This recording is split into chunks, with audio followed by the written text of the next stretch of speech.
It's 2025. I think we might have hit on this question before, and we're always evolving. Biggest travel hack right now. Oh, biggest travel hack. Well, I've got one I'll say briefly, and maybe my brain will kick into another one. This is just for my airport. So I found out if I get valet, it costs like much more. But if you book the garage, and then you click next, it will upgrade you to the valet at much lower price. So you never book valet first. You book the garage and then, so that saves you money. Our valet is very affordable here. Yeah.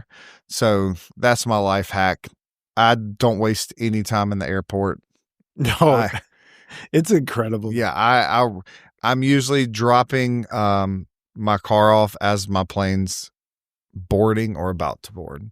I have Clear travel hack. Like Clear is great if your airport has it, or if you travel a lot. So like Minneapolis, their pre-check can get deep. Yeah, I've been there. Yeah, I've been there too. And I was like, oh my God, Clear, scan your eyes, go right in.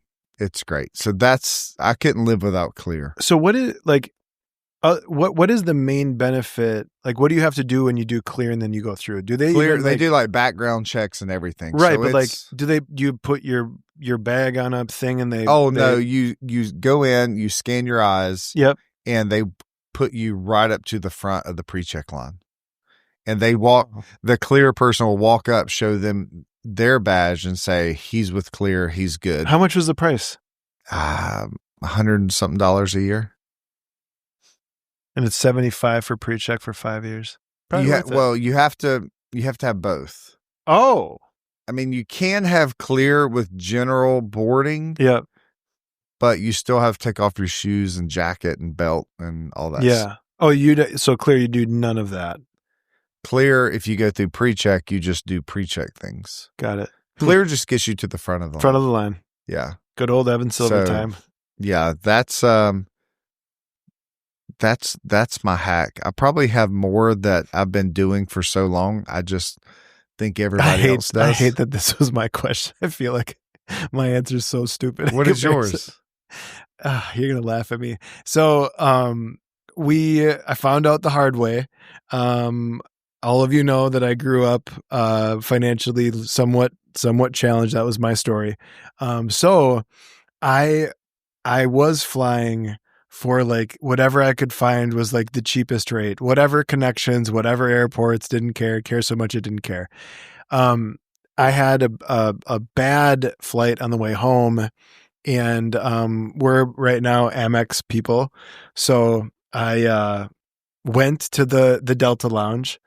There was a bunch of mishaps with my flight, so I had a bunch of time to kill. And I was like, just make me feel cared for, right? Delta, come through. And turns out that my understanding was I thought that I could just, book whatever cheap rate that I could, and that automatically got me into the lounge because I had the purple card. Turns out, is that what it was? That's what I found out. I didn't know that. Well, I just tested it on this last flight. You got to get main cabin. Yep. So don't get refundable. We fly so much, we don't need refunds. We can just take it as a credit. Thanks, Dad. Well, I mean, obviously, No. you just went from booking the economy seats, and now you're calling me Dad because I'm trying to coach you up. Wow, way to take feedback there. That's why I said that. I was like, I hate my answer. Your answer is so much better. And like mine is everybody's like, you never get the when cheap was seats. this what is your first time? Yeah, I'm learning. We're all at different phases of learning. Maybe that's what we can say.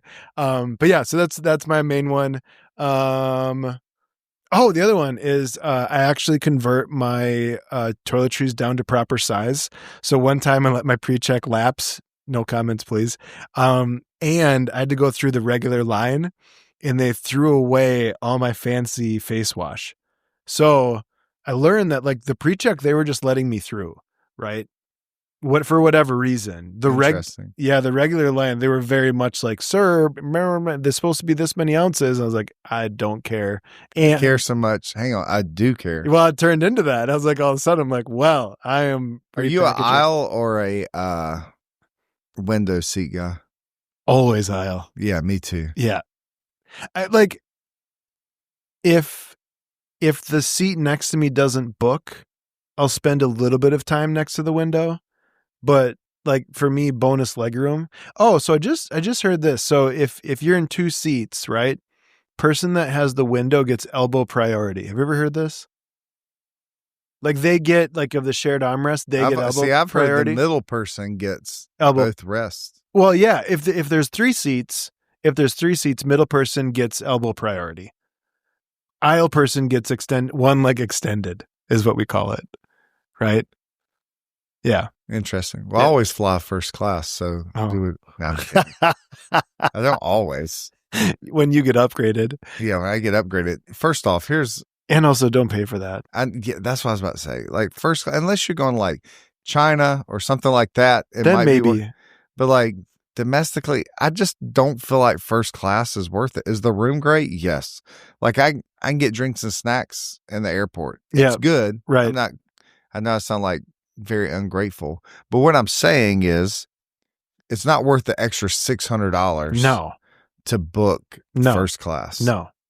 If we haven't taught you this one in a while, like this is a really good opportunity to go up to the booking agent at the desk, drop a compliment or two, and then would it be ridiculous to ask, or would it be ridiculous to think that first class was completely full? I've had a long day. Might there be an upgrade for free option? Yeah. Love it. Let's jump in.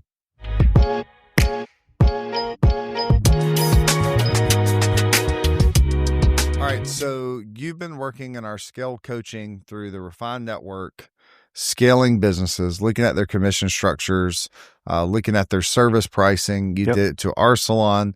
It's just made major impact. I don't know if you know this, but like, especially in the beginning, and I think everybody owns a business that has a business partner should do this.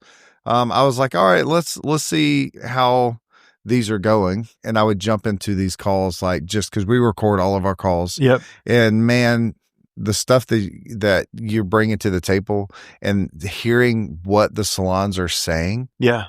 I mean, we have salons that have worked with multiple coaching companies. Yep. And they're like, I've never thought about it this way. I've never seen it done this way. Yeah.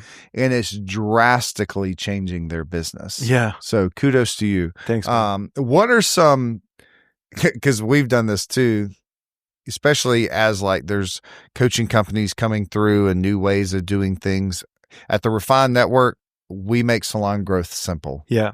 We make it simple. I think people make things complex to make them feel smart and validated. Right. I'm like, that doesn't connect. So what are some things that salons, what are some metrics they should be paying attention to? And what are some that they should not be paying attention to? Yeah. So I think, we have to think about, what are we looking to do for our team, right? And I think one of the things is providing growth, providing a path for growth, and helping them understand, like the more simple that they could get a metric that gives them a pulse to where their business is at. I think that's the win, right? Rarely do I come across people that are like, I love having a bunch of metrics and I love having a bunch of different goals that I have to hit, right? Like what I find with most people is keep it simple, stupid, right? The KISS technique. And if you're able to go through and really, and I always want to say this, I have an open mind in the sense that my mind is not 100% made up on this point. However, I just have more data on it than even when I started. I mean, Evan, you're so right. Like when I go back, we've had a bunch of rounds of salons go through scale. And when it took me, in Anagen, it took us 5 years. I think in the 5th year we hit 7 figures. And when I've looked at the amount that we've shifted other businesses, like through scale, we did 7 figures within the first round that we changed other people's businesses, right? Yeah. At this point of it, I mean, I wish that we could quantify that. Like I wish that we had access to all their 1040s and everything for their overall sales. But, to jump back to the question, the metric that ties it into very, very easily to what a person makes in a year is service sales per hour. Service sales per hour gives you so much data in a good, a really, really, really good one good metric that gives you the idea of the pulse, the strength, where that business is at, right? And then when you plug in the narrative of that artist, it gets really, really clear where they should be. And when we compare that to then, we're huge in the using cost of living as a baseline, and we're able to say, something that, a narrative that would make sense. A narrative that would make sense is, let's say that for, a particular cost of living goal, let's say it's like $60, right? Now, if someone came to me and they were like, I've been in the industry for 4 years. I am specialized. I do a lot of color. But I also have a, really well built and like well-rounded business. Like I'm not just like a lightning queen, right? Like I do a lot of different things. And they were like, I'm at $68. In my mind, like that tells me automatically that there is a number of things. Could be a pricing problem, could be how much time are you spending on services that aren't priced appropriately for the amount of time you're spending on them. It might tell me that there is a effectiveness problem, an efficiency problem, right? So it's the one metric that we're able to look at and say, okay, these are the potential narratives. Which one do you fall most into? Because that's where you coach them up then, right? I think of one person right now, and I know that she would be comfortable if I said her name, but I think it actually would serve her and be more respectful if I didn't. But I think of her right now, and we've done a lot of analysis within her business and the effectiveness of what happens when you overbook by 15 minutes. Her income has changed. She'll move into six figures. This year is, I think, where we have her by doing what? By being more aware of more efficiency. Time. Okay. Well, here's the thing, right? Like, gosh, like let's say that you're color heavy. You do a lot of color business behind the chair, right? And oh well, I get a little anxious sometimes, like not knowing what they're going to ask for.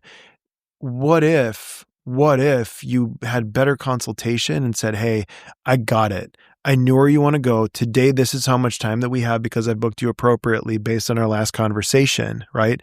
We're going to start taking you in the direction. These are my options to accomplish this goal of yours. And at the finish of this goal, when you look at it, you let me know if we need to add more onto that next time. The next time I see you, we'll do that. What you just did there is, instead of being like, okay, well, I book extra time just so that when Evan comes in, whatever Evan wants, he'll be able to do whatever Evan wants. I can understand where like the empathy, and I can understand where the servant heart is coming in within that one. But you also have to remember that what if Evan doesn't want that service today? And then what happens? Well, I might have 30 to 45 minutes today that I thought that Evan was going to go for the thing, and Evan doesn't go for the thing, right? Right. So we worked on having some of those conversations, and it transformed your business. Because here's the thing. If you have wasted time, how do you make more money? Well, you're either going to pile more hours on, or you're going to become more effective and efficient within that time, or you're going to build up your business to the point that you raise your price point, and then you do both, right? How is this different than other systems you've seen in the past? Because yeah, so there's a methodology of, one of the big ones, I think that, I'll just say that Gordon Miller is doing a great job on debunking is, just having a flat, hourly charge across the board. Because you might hear that he's like, oh, he's saying like charge by the hour. No, I'm not, to be very clear. Our haircuts are attached to the cost of living goal, the complexity of the service above and beyond that. And I'm not saying the haircuts are not complex, to be very clear. But we're making sure that when you're doing that service that is very simple back bar, that it's taken care of, right? So the main thing, Evan, to answer your question simply is, I've seen people that will do a service per hour that they'll just charge hourly. Here's the interesting thing is, the more time you spend with someone, normally the more expenses are added to that back bar. So it's actually the more expenses that you add for the more amount of time you spent, the less you make. So like, that's one of the things that we need to think about. And I think that's one of the things that within that methodology is a simple way for someone that's a one of one, right? You add that methodology into a team and you multiply that problem. that turns into a huge thing. And then cash flow is king, right? Right. So not only now cash flow's getting challenged, your team isn't making as much money, and out of whatever amount of hours you prescribe that is your full time, whether it's 30, whether it's 35, whether it's 38, whether it's 40, here's the thing at the end of the day. If we only have 40 hours and you have someone that's a color specialist and they're booking 4 hours at a clip for a color service and a haircut, let's just say, maybe it's extensions, whatever. So in that, if they're working 40 hours in a week, they can only see 10 clients. That's the math to it. So if they can only see 10 clients, how much money are they losing by that way of methodology? And that's why we go back to and say, every single service, which is a la carte, every single service I'm looking at, how trending is it? How often does that person have to come in? What is the complexity of it? And that's why we raise it from that cost of living index, right? And then we build up levels so that when, like, let's say, genuinely, this is the way I think about this. If someone went to school for 4 years, right? You look at economic data, someone that went to school for 4 years, there's going to be a number that's different than if you just had a high school degree. Why? It's because you became specialized. Right. So the way that we need to think about that differently is when I look and I see what someone is making in a specific area for that, that's one of many things we take into consideration, right? Next things are, what is the brand? How built is the business, right? But this is where all of these metrics all come back to average service sales per hour. Now to answer the other one, and again, what are the narratives that we want to have some awareness to? Average ticket, I like that one. Tells me a little bit of what's going on. Right. If average ticket is grossly different than average service sales per hour, I know to get curious, better understand the artist, know what's going on there. An average ticket that's incredibly high with a very low average service sales per hour, that tells me that there's a time problem. Right. Okay. So there's all these little things that go on in my mind when I'm looking at this, but it bakes it down. The last one that I maybe want to say is to this question, what would I say you shouldn't take into consideration? Don't, and I'll just shout out, Britt Siva, right? That's how you say her name. She's been big within this narrative as well. Don't hold people back for metrics that like retailing is important. And I want you to have an awareness that is part of your income. But also I want to acknowledge to say that like some people just naturally in that space of sales, this is not a cop out. It's just not in their personality type. So if you have one of those individuals in your company and you're holding them back because they're naturally never going to be a strong retailer, like let's say that they have like 9% as average and your goal set is in at 18%. You're holding them back. And here's the thing, commission salon owners, when your pricing is set up appropriately and your commission structures are appropriate, when you hold them back, not only they lose, but you lose, right? Yeah. Huge thing to think about. Well, I know you said it. Retail is very important. Incredibly. It's incredibly important, and we still coach to it in our 100%, company. 100%. But think about you have a level 2 who could be at a level 5, but it's just retail holding them back. Yep. And so when we coached to it, we found out you coached our salon to this, and we were like, hey, just don't focus on retail next month. Yeah. That's what happened. Yeah. Retail went up. Yeah.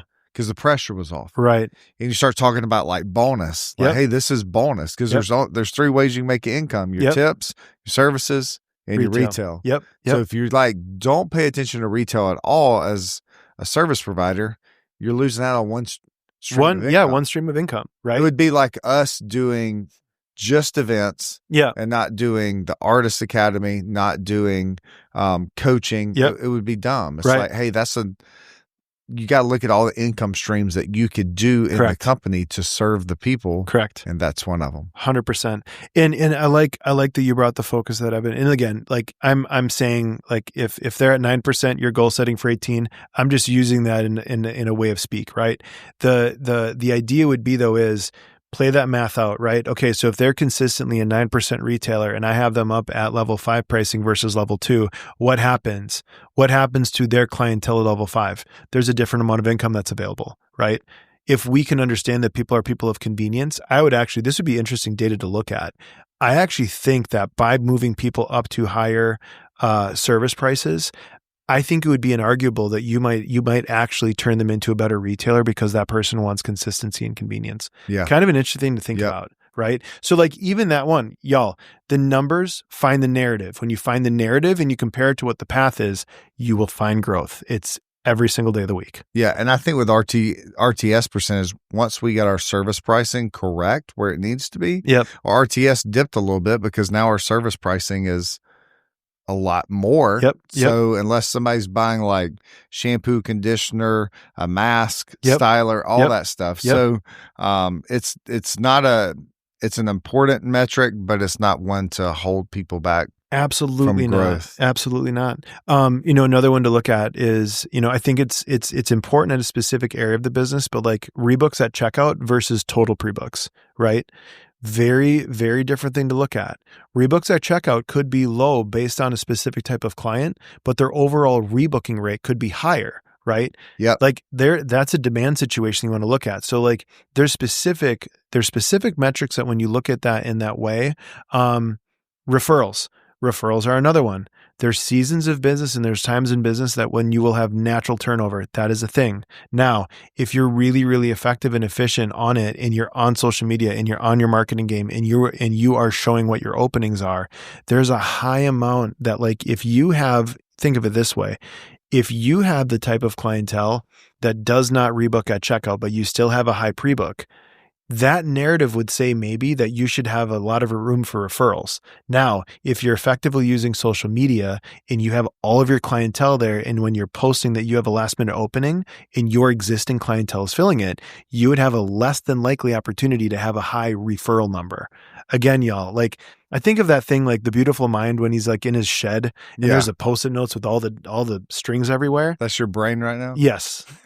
I'm glad we got invited. Yep. Yeah, it's organized. The Post-it notes they're all in a line, and all of the strings have specific colors. It's very nice. Yeah. Yeah. All right. So, if this like spoke to you, you're like, maybe you completely disagree. Yeah. It's totally fine. Yeah. I'd love to have a conversation on that. But I do think there's most of the salons that we've been working with, they've realized, oh my gosh, I'm holding back my company from growth from X. Yeah. And it's just like, you should be profitable on services alone. Yes, sir. And retail should be a bonus. Yes. And it helps with cash flow. Yes. So what I don't want you to hear is that we're saying no to retail. No. Huge component of your business. Yeah. Retail is very, very good. Both of our salons are fully stocked with retail. Yes. I mean, we put a large footprint to it. Yep. Right. And I think for that exact reason, and I love that you're really driving in on this one, Evan, because the thing is, people today want convenience. Convenience is luxury, right? And I cannot be convinced within the methodology of, there's specific coaching companies that are dogging on retail, right? There's specific coaching companies that will say, take retail out of your salon, put another station there. I just cannot agree. I mean, I think of right now, we run healing centers, right? We are Lanza healing centers. And when you think of the unique relationship that we have with Lanza and the reward side of what we get with Lanza because of that relationship. Yeah. Dude, I just placed, I'll say this transparently. I just placed a $3,900 order on rewards. $3,900 worth of product is coming into my business for free because of my relationship and our partnership with Lanza. Did you get TVs with us? Yes, sir. Dude, I even got, tell you what, Lanza came out with these Stanleys. Did you guys get Stanleys? Dude. Yes. They are gorgeous. I drink 2 of them now before I leave my house in the morning. Gorgeous. Shout out Lanza. Yeah. Yeah. We use our points for the travel size. Yep. And healing oil. Yep. Oh, yeah. Because you use your points to buy stuff, to sell, 100% profit. Yeah. Yes. Yes. Yeah. Okay. So yes, all of the things, if there's been something within this conversation, one on the side of, from a metric standpoint, if we've said something that might have hit you from a commission, from a structured standpoint, we're here to serve you, right? Yep. That is called scale coaching. And that is it's a deep dive. It's 3 to 6 months. Right now, currently speaking, we are full and we are not accepting new clients into that program until July. There's still a few spots there. And then the latest that we'll be bringing them in this year is going to be at the Leaders Retreat in September. That will be the last point that you'll be able to onboard into Scale for 2025. Here's the thing, y'all. If you have not taken the time and gone into the back end of the business, right now we are in a absolute prime time with everything that's going on within the world and everything's going on within the economy. It's never been more justified to do this work. Everything is expensive today, and all the way down to our finishing point on having great partnerships that help out your business. Partner with people that support your business. Clean and clear.